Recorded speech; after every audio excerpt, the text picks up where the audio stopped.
Another best worthy steed. Again, these are modified as to, you know, no regards to originality, just function.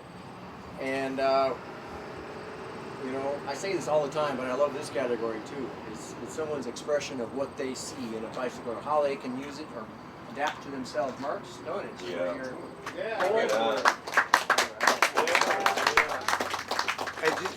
I just happened to notice a Hillary Stone posting where he listed some bikes, and there was a Holdsworth in my size.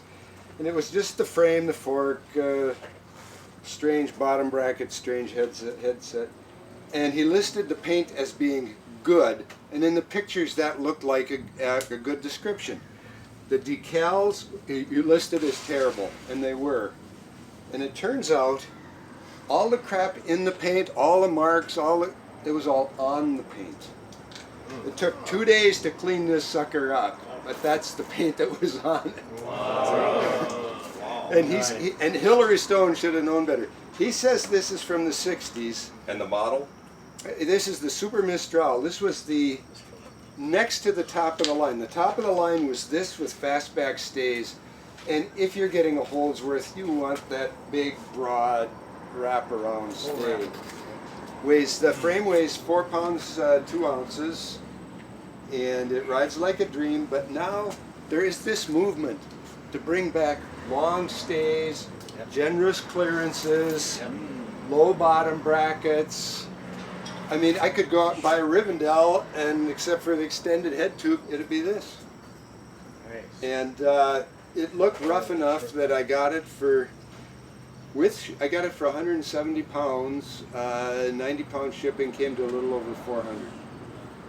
And I could, if I had built the frame, because I have a set of Reynolds SL still sitting around, if I'd built it, I'd have had the extended head tube, but it would have cost me this much to get it painted.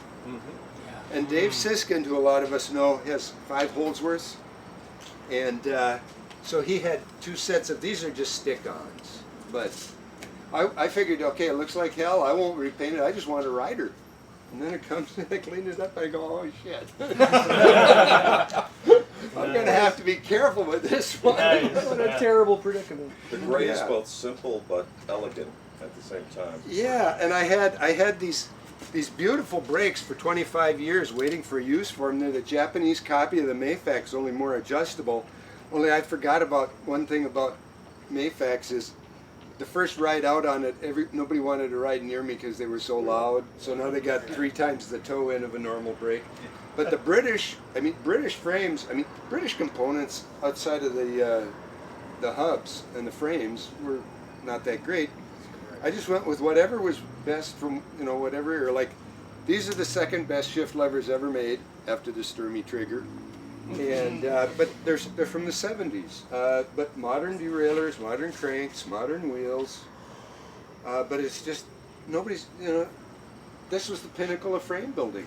They did things back then like the longer reach on the rear brake than on the front, because your weight transfers to the front. So you want more leverage on the front than the rear. So this is so you don't lock up the rear wheel. They really knew what they were doing back then, and now people are just starting to rediscover this sort of geometry. Anyway. Fantastic. Yeah, thank you, Mark.